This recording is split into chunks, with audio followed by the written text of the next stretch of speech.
देखिए, कांग्रेस पार्टी अपना कार्यक्रम चला रही है बिहार में। अपनी पार्टी के मजबूती के लिए सब लोग अपना कार्यक्रम चलाते हैं, तो इसमें हर्ज क्या है।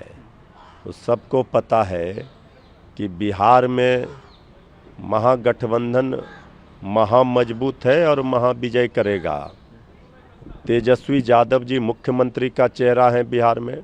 ड्राइविंग सीट पर राष्ट्रीय जनता दल है और श्री तेजस्वी यादव जी ही महागठबंधन के दुल्हा है। तेजस्वी जी ने जो नौकरी रोजगार की बात की, पलायन रोकने की बात की, आज सब लोग उस पर काम कर रहे हैं। तो ये बहुत बड़ी जीत तेजस्वी यादव जी की है कि उन्होंने असली मुद्दे, जनता के मुद्दे को, चाहे वो रोजगार का सवाल हो, महंगाई का सवाल हो और पढ़ाई लिखाई, दवाई कमाई, सिंचाई, सुनवाई कार्रवाई की बात हो, तेजस्वी जी ने शुरुआत की। और आज हमें गर्व है कि हमारी पार्टी के नेता ने रोजगार के, नौकरी के मुद्दे को पूरे देश में, अब जहाँ जहाँ चुनाव होते हैं, हर पार्टी इस मुद्दे को उठाती है।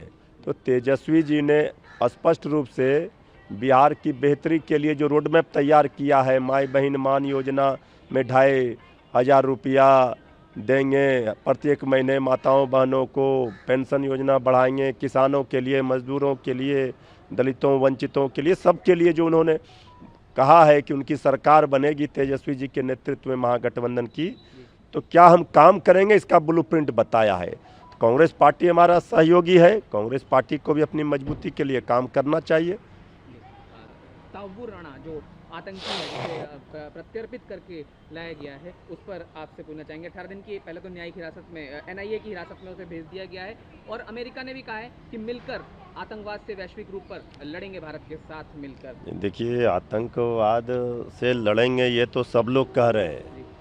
ये 140 करोड़ भारतवासी इस बात को मानते हैं कि हम आतंकियों के खिलाफ, आतंकवादियों के खिलाफ लड़ेंगे। लेकिन सवाल उठता है कि किस तरह से आतंकियों को छोड़ा गया था कांधार, बीजेपी के शासन में हुआ था, और इतना समय क्यों लगा।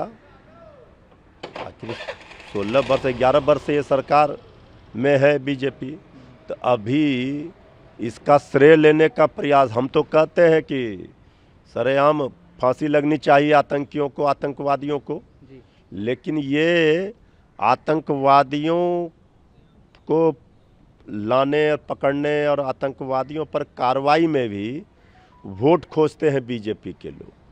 ये वोट की चश्मे से नहीं, ये देश की सुरक्षा का सवाल है, देश का सवाल है। सब एकजुट हैं इस सवाल पर। लेकिन भारतीय जनता पार्टी हर चीज़ में वोटों का ध्रुवीकरण और वोट देखती है और क्रेडिट लेना चाहती है, ये नहीं हो सकता है। सर, उधर संजय है कि बिहार के जब चुनाव होंगे तब तब्बू राणा को फांसी के तख्ते पर लटकाया जाएगा, फेस्टिवल की तरह मनाया जाएगा। कांग्रेस के पी चिदम्बरम ये कह रहे हैं ये जो कांग्रेस की कूटनीति है उसका ही परिणाम है। तो निश्चित रूप से एक कांग्रेस का ही परिणाम था।